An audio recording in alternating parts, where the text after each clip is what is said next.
The educator Dr. Maria Montessori once said, "The child developing harmoniously and the adult improving himself at his side make a very exciting and attractive picture." Welcome to Montessori Education with me, Jesse McCarthy, where we talk raising children and educating students while bettering ourselves right alongside them.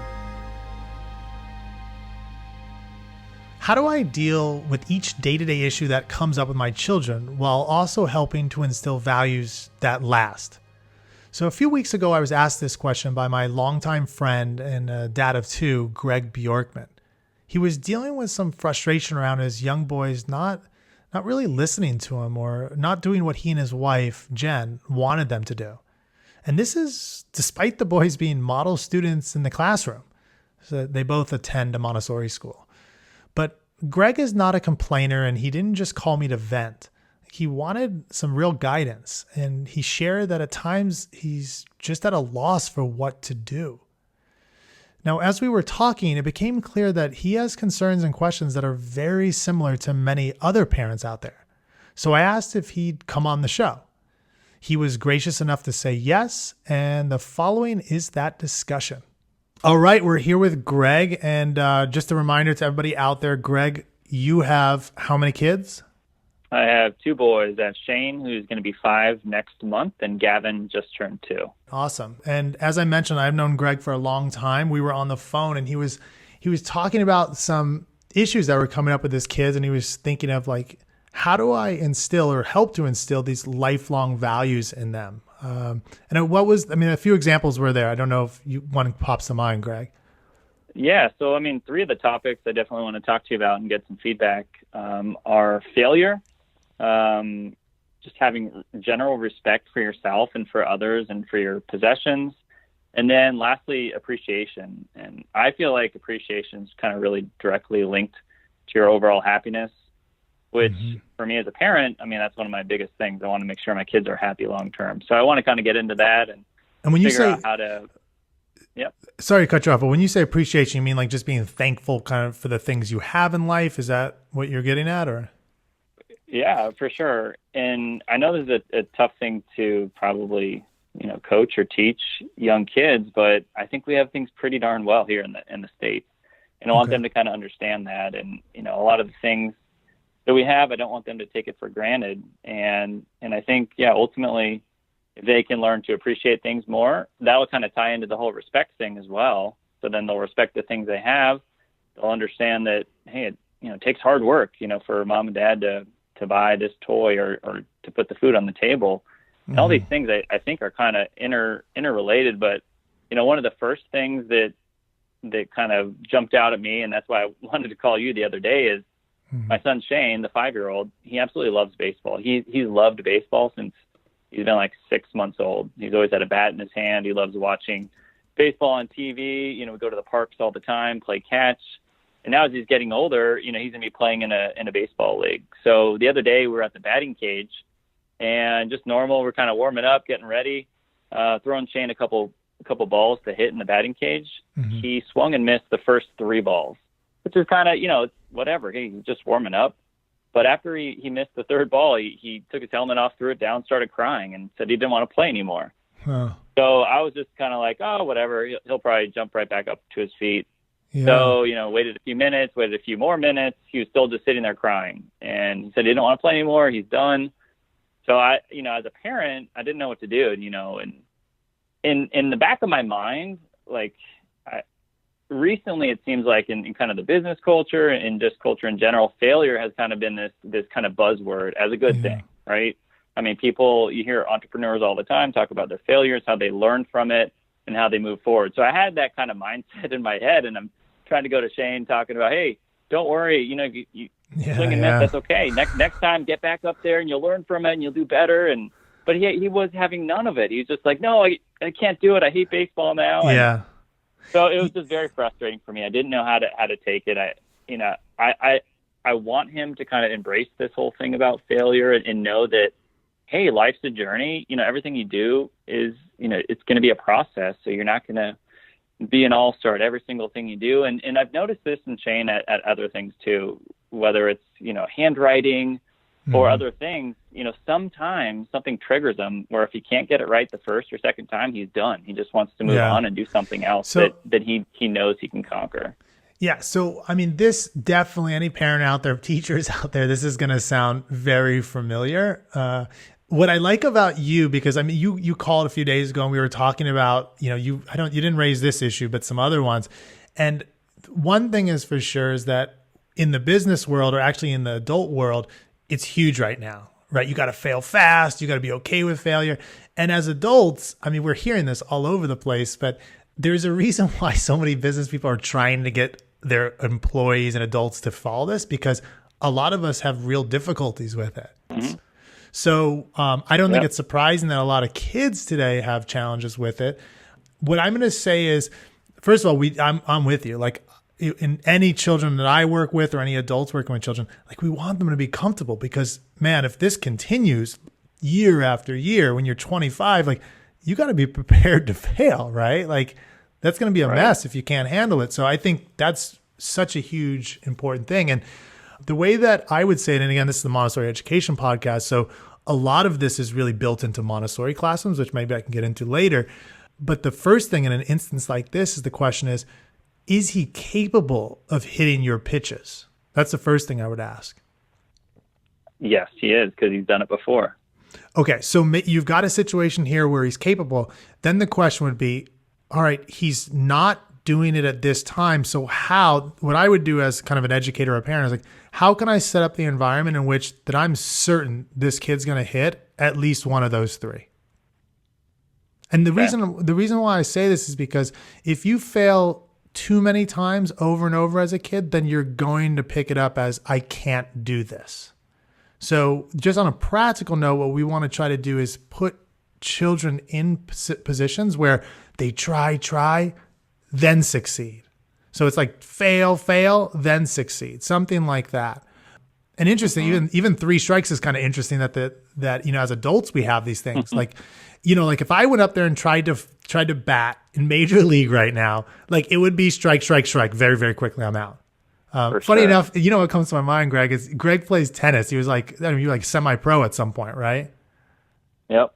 Yeah. So yep. I like fooling around. I was like, oh, Greg, let's go out and play some tennis one day.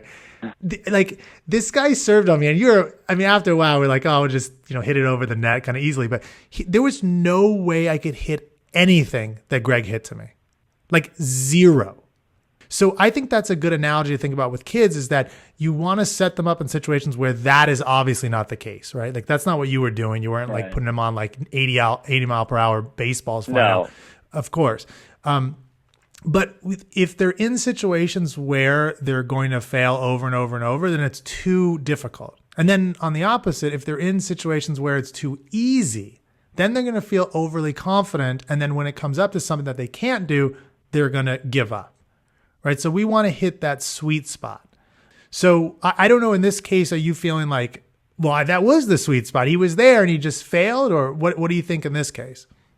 Yeah, no, I think that kind of balance makes total sense. I think my problem probably as a parent is I bring this baggage with me of, being an athlete my entire life, right? And always trying to prepare myself to get ready for the match or the competition. And I have this thing in my head like, oh, I don't want to stack the deck in Shane's favor too much because that's unrealistic, because I'm actually trying to prepare him to get ready for this season he's going to be having soon. And if I make it too easy, what's going to happen in game time if he, can't produce the same way he does with his dad?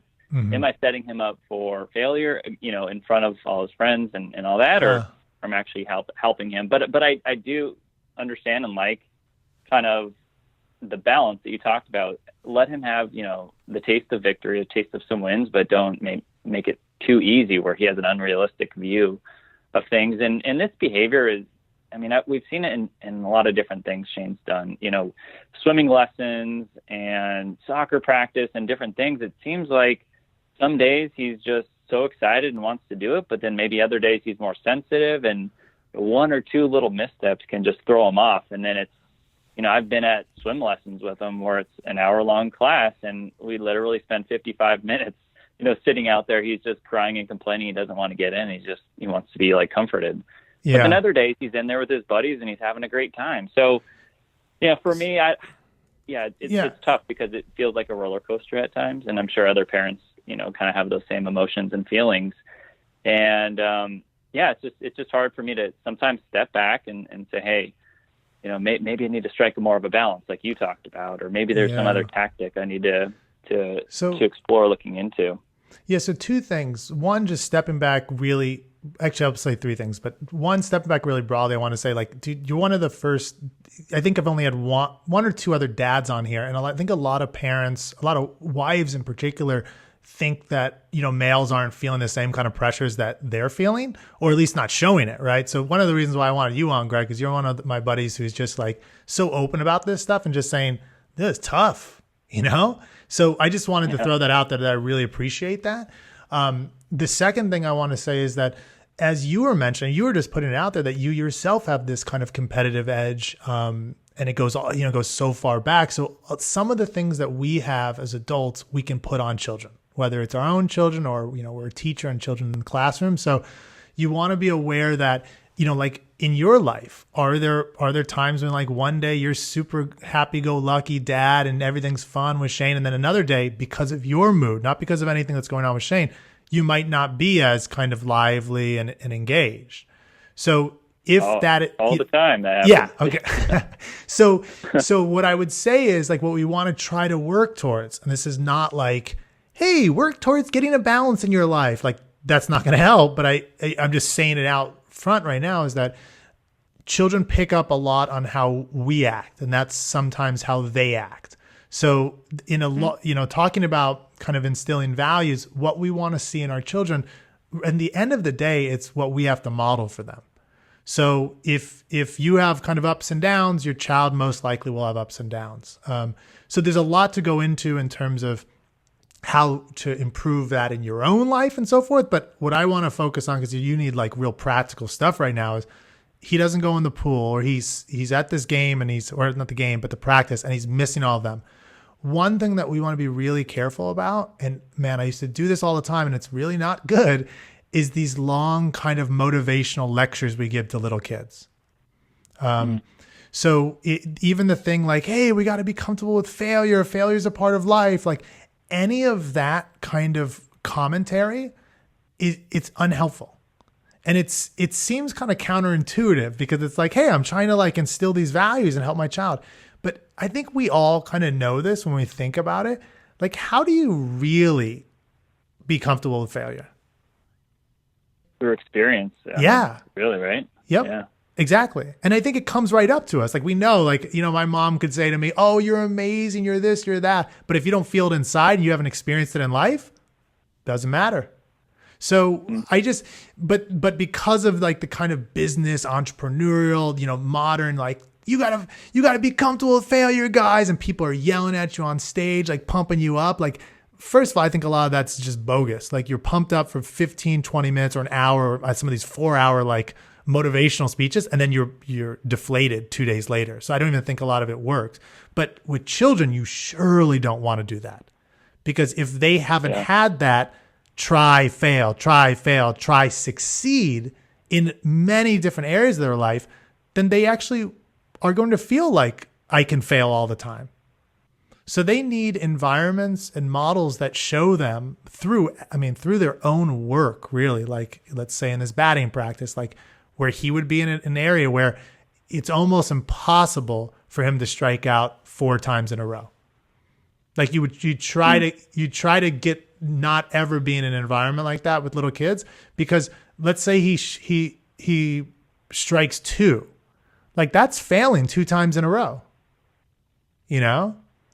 So for us, if you're going to be like serious into athletics, you got to start being prepared to lose games, but you got to start with losing strikes, like 2 out of 3, not all of them, and you're down, So of course this is an analogy for everything. It's not obviously not just baseball, and that's why I brought up Montessori, because one of the geniuses about what she did in the classroom, and I think what we can try to approximate at home and in our own lives, is that you always want to connect a child with something that's right at the tip of his ability.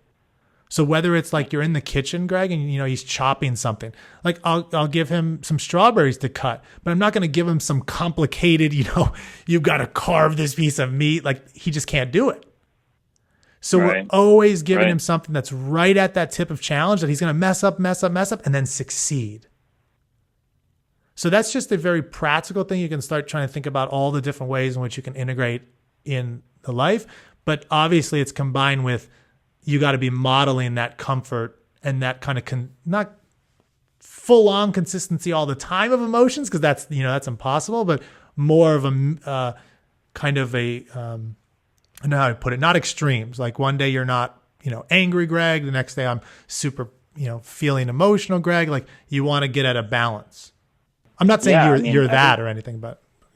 No, I agree with the balance, because I think what we've seen in our culture today, the balance has shifted kind of the other way to we need to protect our children. We need to give everybody the participation ribbon and medal, and everybody's a winner, nobody's a loser. Yeah. Because I think that's dangerous too, for sure. And, there's got to be, some middle ground in there where kids don't think everything, just comes free. And there's no, and this kind of leads into that other topic we briefly talked about, is appreciation. Like if Shane thinks that everybody, he wins at everything, he's amazing at everything, and I don't know if he appreciates things. Is he going to have that self-worth, self-respect that he actually worked hard and was able to accomplish something? Yeah. Is he going to be able to value, the stuff that mom and dad bring home because we've worked hard and sacrificed or whatever it is? So I think I have that in my mind too. The culture shift today that everybody's kind of entitled to certain things, and it just seems to me like that's softening, our souls, and it's like not to me, it's not a good thing, But I also see the other end of the spectrum that we push these young kids so hard, and then maybe Shane would hate baseball after a while, or maybe he wouldn't have great self-esteem if we're so far the other way. But I just worry about the other end of the spectrum. I don't want to raise kids that don't appreciate things and think everything's going to come easy in their life. Yeah, I think, and I actually appreciate you raising this, because, what I've found, and particularly, in more of the quote progressive schooling, and sometimes this idea that, kids can just do whatever they want and everything's fine. And unfortunately, it is a backlash to the old school where, you've got to get your A's. You're bad if you can't do this. Be smarter, be stronger. This type of pressure on children, which was horrible. But I agree with you. Like as a culture, I think we've swung way too far to the other end. And as you were saying, like everybody's got a ribbon. I remember this strongly in 8th grade. There was this, instead of having a valedictorian, I think it was like, we want everybody to stand up together because you're all so special. And I remember this in 8th grade, feeling how phony it felt, Yeah. So I don't think that's the answer, to have give kids things that they can just they can always solve the puzzle, give them, because as we know, and this goes for us as adults in work, as kids, that leads to a lot of boredom too. Like nobody likes to just be able to solve everything in a second. It's boring. And then agree. And then, and this is why even, there's grades come in, everybody gets the same grade or something like that. Like it's problematic because it's kind of, first of all, I think there's an element of trying to equalize everybody that's really problematic. But just in terms of what we can do to kind of have a balance here, like to have children actually appreciate the things around them, thankful for things that they get. And I think one way we can do this is, again, I come back to modeling. So, if Shane actually accomplishes a task that's pretty challenging, it's like, wow, there were a lot of pieces in that puzzle. You put them all together. I'm impressed. I'm impressed that you were able to put this, because there's a lot of pieces there. You can give that kind of appreciation of what Shane's doing. Or in your own life, and I think about, I'll go to dinners with different people. They'll have me over at their house. And I got to tell you, I so appreciate somebody who kind of opens their home. They put out the nice silverware. They made this meal. I say thank you. And I don't just say thank you, this is amazing. I might say I really appreciate that, the particular meatloaf, whatever you made. Maybe not meatloaf, because I don't even like meatloaf. But whatever part of the meal that you actually enjoyed, say it. And then again, to have that balance, you don't go into our phony mode, which sometimes is in our culture of like, oh my God, everything was so delicious. And what you've done with your home is just so beautiful. Like, don't go overboard. And then, of course, on the all the way other side, no kind of the stoic, I don't have emotions, I never say thank you. Instead of appreciating things, I'm always complaining about things. Like, you got to skip that. So my overall point here is that what you want to see in Shane, in Gavin, in the children of America, and really children in the world, you have to model yourself as an adult. We have to model ourselves as adults. Yeah, no, definitely. Which kind of brings another question I have for you. Yeah, go for it. To my mind, Jen and I, we always try to lead by example at home. Let's take something as basic as cleaning up, right? Mm-hmm. If we're working on something, we put it away. If we're making food and, after we're done eating, we clear our plates, we put it away. Well, Shane and Gavin, not all the time do they put away their toys, do they put away their dishes. Mm-hmm. But from what I hear from their teachers in Montessori school is these kids are incredible. They always clean up after themselves. They help their friends clean up. They put things back where they need to be. So we kind of look at ourselves like, what are we doing wrong? Yeah, what's wrong with us? What's wrong with us? We thought just by leading by example, the kids would, would look at that and want to model it or, kind of do it as well. It's not like Jen and I are yelling at each other at dinner, but then Shane and Gavin might be screaming at each other, right? And so we're kind of at a loss, like, okay, is it the environment? What is it? Yeah, what's going on? It's not right here where we know the kids are behaving in a certain way in school in their Montessori classrooms, but then at home, it's sometimes they're great for sure. Got to give them credit, but other times it's kind of a mess and quite chaotic. So I don't know. What we did wrong, but I'm happy you're pushing back because Greg's like, hey man, well, I'm modeling some good stuff at home and it still ain't working, dude. So what's going on? So one thing I'll just put out a question. So let's say Gavin doesn't put away his things. What do you do? What does Jen do? We get down to Gavin's level and say, hey, Gavin, you need to put those away, buddy. And we try it again and again. And he might say, no. And just scream and scream. And it goes back and forth. And we try to remain calm and try to talk to him. And then he might just move on. And then what do? Yeah, we end up cleaning it up for sure because we can't, leave the house a mess. And we end up cleaning their dishes for them because we can't just have, junk all over the place and then have ants running in our house, Yeah. So I don't know if that's right. At the end of the day, we end up doing it for them, after we've tried repeatedly to have them do it. So that could be our problem. Let me tell you something funny. I was just on some in his conservative website, and they had a video of this psychologist. This thing's got like 1 million views or something, and he's telling about how wrong we've got it today with children. And this guy's going off like, you shouldn't talk to children with this type of and get down to their level. That shows that you don't have authority. And he's going off about how bad it is to get down to a child's level. Okay.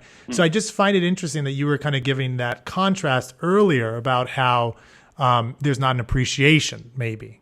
Right. And it used to be this hardcore, like this guy was kind of claiming that you should be the leader and you should stand up tall and look down to your child and all this. But you've kind of flipped, it's sounding like, to the other side where it's like, you get down to his level, which I think is a good thing. You want to show respect for a child, but then it's kind of, hey, Shane, hey, buddy, we need to clean this up. And it's almost like you've lost that authority, right? Because what if I, go for it. Sorry.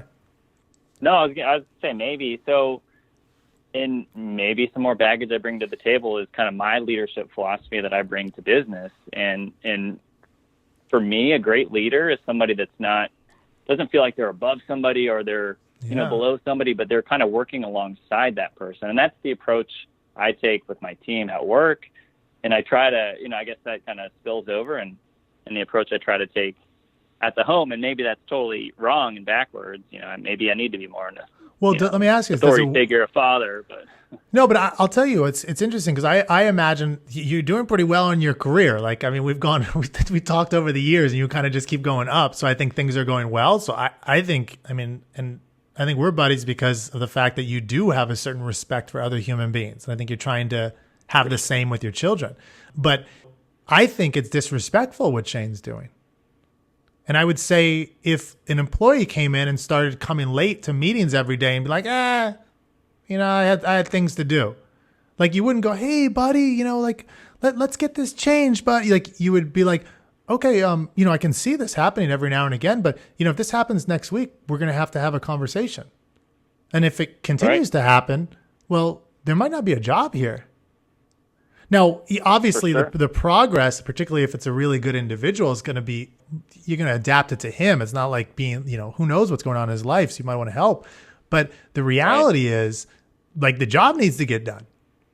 So if I look at an instance like Shane, and I think this is why in the Montessori classroom it happens, if he can't put those materials back on the shelf, guess what?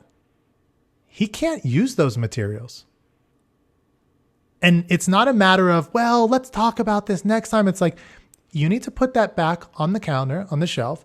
If you can't do that, then you won't be able to use that material. So what would you like to do? And then you put the choice, again, the choice goes back on Shane. You're not mean. You're not like, oh, my only strong, thoughtful, respectful children put things back and you're not being, none of that. But it's, if it doesn't go back on the shelf, then you can't use that material. So would you like to put it back on the shelf so you can use that material next time? Or do you no longer want to use that material? And then he makes the choice. I mean, I've seen teachers, it's amazing. Sometimes in classrooms, if it becomes kind of a cultural thing, I've seen teachers just turn the shelves around and children can't use any of a certain amount of materials because it's not working. And then the kids learn real quick, oh man, I want that. I want that material back. I've got to start doing X. I've got to start doing Y if I want that. So again, none of the dialogue is only in, and this could be something to aid as an acknowledging emotion. So the first thing you say, you don't go to him and say, oh, I noticed you didn't put that away. If you don't put that away, you're not going to get it ever again. Like, you wouldn't say that. You'd go up to Shane and say, oh man, it looks like you really want to continue to play. Like, you didn't even put it away. Sometimes I just want to finish stuff and not even clean up in the kitchen. Like, I get that feeling too. But we have to put our things away. So would you like to put that away so you can play with, and you go into that. So basically my advice is acknowledge the emotion first, then give the option so that it can be his choice, and then follow through, which is challenging, but he doesn't get to play with his little plane or car, whatever he's got the next day. So they've clearly connected the dots at school for sure, because we hear from the teachers they do that. Mm-hmm. It sounds to me that we haven't done a great job at home, following through, I think, on those kind of the next steps. Yeah. Turning around the toys or whatever it might be. And yeah, hopefully it's not too late, to now start over. But I think maybe some of this, and parents can relate, kind of ties back into this other big topic, and that's freaking time management, or just time in general. Yeah. Jen and I were up all night again last night talking about, oh my God, okay, so you look at our time, it's finite, right? Every day there's only a certain number of hours. We both have to work, so we need to put hours into that. We have our family, we have our kids, we have our own relationship. Mm-hmm. And then there's this other thing called ourself, where we need to work out, we want to have some free time to read a book and do personal things. So there's these things, and for sure it seems like today, that the time for ourselves is getting squeezed and squeezed and squeezed. Mm-hmm. So we're trying to give the kids, what they need. We're trying to be the best people we can at work, and then the self's kind of losing out a little bit. So I think with us, we try and we try, Shane, put it away. Gavin, stop throwing your food on the ground. And we try, and then maybe they don't do it and they run off to do something else. Then we'll go ahead and clean up the house or do something because we're so freaking tired or whatever it might be. Yeah. That, we just want to get that done, move on to the next thing, get ready for bath and do the whole routine. So I think, sometimes and I'm sure this happens to most all parents, you get, caught in the cycle, and you don't maybe step back and say, well, by me not actually probably talking through and following through on these certain things, that's going to create a bigger problem down the road. versus pushing them to the side and moving forward and getting the next task done. So then we can have that free time at night, without the kids or whatever. So yeah, not easy for sure. But I mean, everything you say makes total sense. I just, just got to learn how to execute and not get so caught up in the moment. Yeah.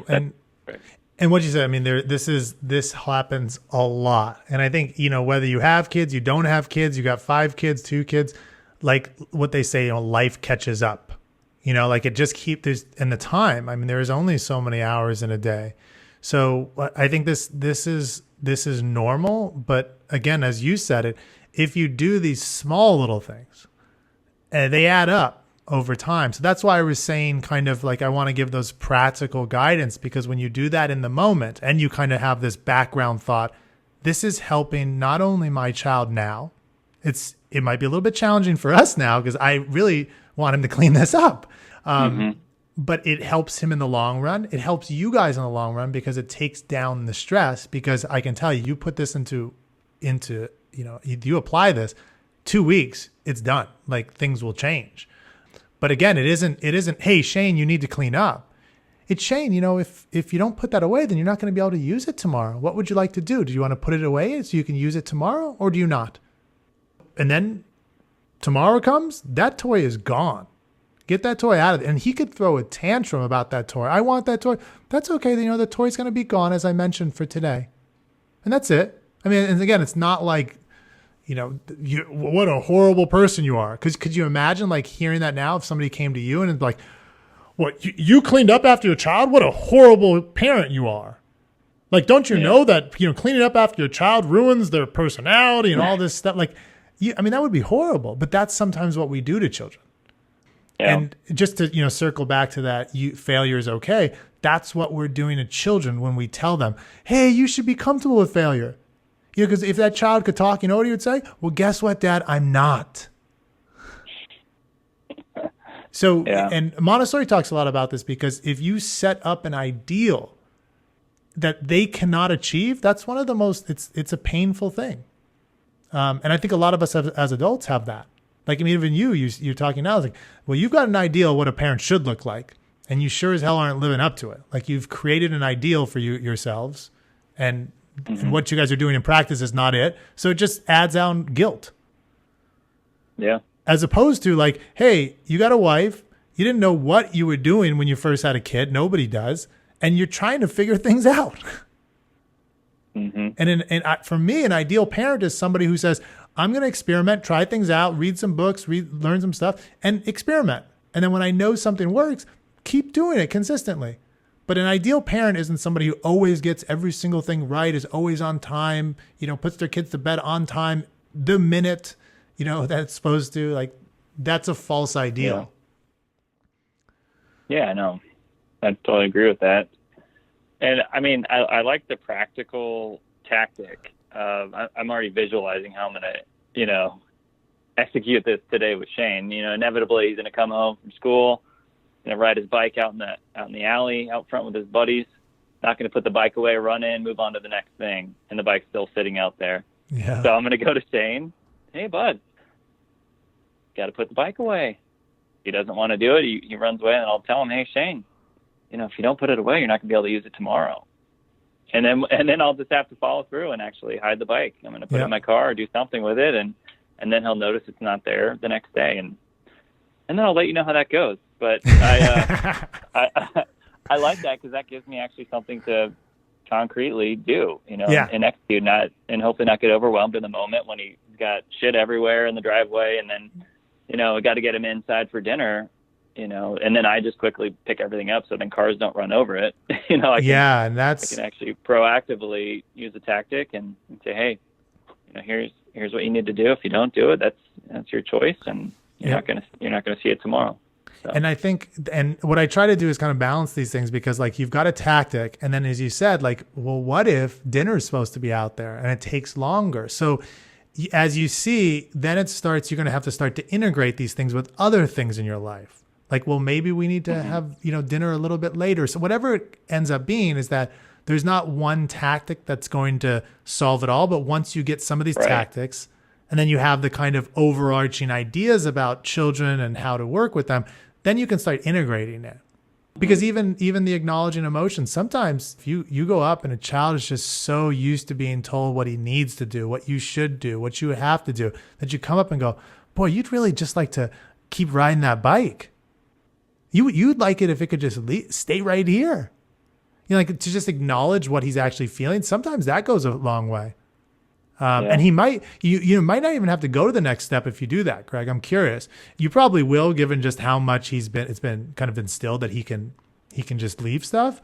But try it out first and just say to him the acknowledging emotions and see if but we got to put that away, even though you really want to. I doubt it's going to work, but try it, because I think it's always important to just acknowledge at least what he's feeling first and then go to that other tactic. Yeah. Yeah. Sounds good. Cool. Yeah. So, cool. I mean, if there's anything else, I know we've only got a few minutes because Greg's got a busy schedule. He's a worker, man. So, but is there anything else you want to get out real quick before we hop off? No, I think we covered, most of the things, and yeah, I mean, most of these topics seem to be interrelated, which, is cool, so if we can, kind of tackle the failure, which leads into the appreciation overall, the respect for, the Shane and Gavin have for themselves, for their things, all that stuff, ultimately is all connected. So no, I think we covered a lot of good stuff, got some tactics I can test out, and, I'll keep failing myself as a parent and learn from it. So that's my big takeaway. Thank you. Yeah, so we could integrate all this and come full circle. So Greg will keep failing. I appreciate Greg for coming on and sharing these huge failures of his. And may we respect all of each other in life. For sure. No, but thank you, man. Appreciate it. Yeah, but in reality, I do want to set, again, a sincere appreciation for you coming on. And hopefully, because I think I have many more females who listen to this show than males. Although I've actually been getting a lot of emails and calls about people saying that husbands are listening to it and enjoying it. So I'm just so happy to hear that. But I really do appreciate you coming on and kind of giving the kind of real life, emotional, raw perspective from a dad who's going through what I think everyone goes through when you've got kids. So a sincere appreciation for coming on. Thank you. Oh, you got it, buddy. Anytime. Coming out of this discussion with Greg, I want to briefly note 2 points. So one is just a quick clarification. So I mentioned 3 strikes, this kind of fail, succeed. And I want to ensure I'm not putting out there that 3 is a magical number or something, because it definitely is not. I've seen countless children in Montessori classrooms, at home, wherever, do an activity 50 times without getting it right. And then on that 51st attempt, they get it and are just so proud. So as with almost anything we discuss on this overall show, you got to experiment. Maybe your child will only do something 3 times before giving up, while someone else's child needs 100 times. So my point here is that the exact number of times is not the key. It's ensuring that activities are not too easy or too hard. And this goes throughout a child's life, where number of times has its equivalent in kind of an abstract difficulty of a task, such as with a math problem or an essay, something like that. So however old a child is, we have to observe and be comfortable with a lot of trial and error as we kind of help to provide environments that hit that sweet spot for growth. So in short here, don't take the 3 strikes analogy literally. All right. So I have a lot more confidence in the intelligence of listeners here, but I just wanted to throw that out there. All right. The second point is a more foundational one for us, and it's related to the previous podcast episode, if you heard that, called The Tyranny of the Should. So in order to help instill values in children, or maybe to put a better way, to aid them in developing their own values, we have to first know our own. And that means we have to ask ourselves the question, what do I value? And then we got to answer that. For instance, as you heard Greg mention, a few of his values are, being comfortable with failure, having appreciation for the things and people in his life or in one's own life, showing respect for each other. So those are a few of his. Now, because children primarily absorb their way of life from us, their role models, if we're not clear on our own values, then children surely, or at least in all likelihood, won't be either. So basically, we need to really know what we care deeply about. Even write it out for ourselves, a list of values and character traits that we appreciate. And we got to do this before we go trying to instill those things in children. All right. Thank you to everyone out there, especially to those who have been leaving reviews about the show, like a woman named Joy Wall, who a few months back wrote, "This is my favorite podcast. My biggest complaint is that there aren't more of them." I like that, Joy, so thanks. Now, if any of you have suggestions for future episodes or want to tell me how awesome or how bad I'm doing over here, feel free to write me, Jesse, Jesse, at montessorieducation.com. Adios.